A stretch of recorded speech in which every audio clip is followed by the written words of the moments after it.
I'm Danielle Withers-Brown, the Lettings Director at Inspired Sales and Lettings, where we're with you every step of the way on your lettings journey. Today, I wanted to talk to you about prescribed information. Landlords, do you know what prescribed information is? And do you know when it needs to be served? Well, here is a soft few reminders, just as a gentle reminder of the documents that you need and what it is and what it entails. Prescribed information is all the documents that you need to serve your tenant at the start of the tenancy.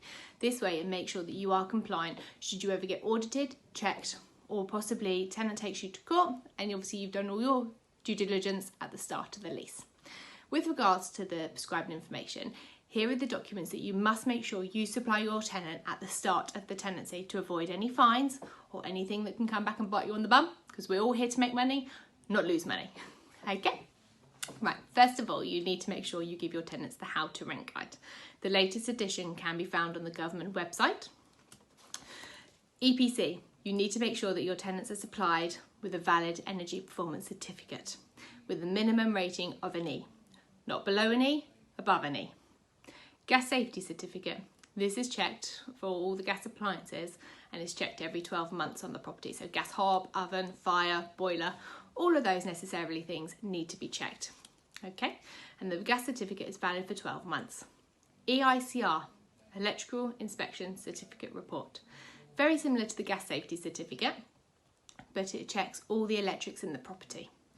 This is valid for 5 years and it must be a satisfactory report. If not, and your tenant doesn't get a satisfactory report supplied to them, within 28 days of moving in or requesting the document, you can face up to a £30,000 fine. That's something you don't want to have in your back pocket.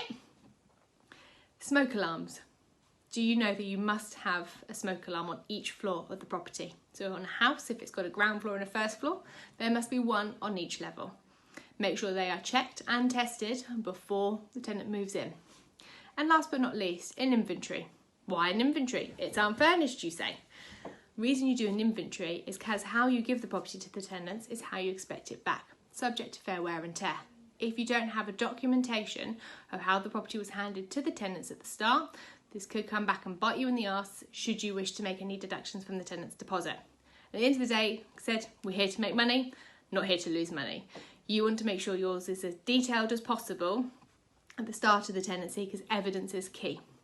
Again, prescribed information, what you need to serve your tenants are How to Rent Guide, EPC, Gas Safety Certificate, EICR report, check that the smoke alarms are working, and your inventory. If you've got any questions, please feel free to contact me, Danielle from Inspired Sales and Lettings.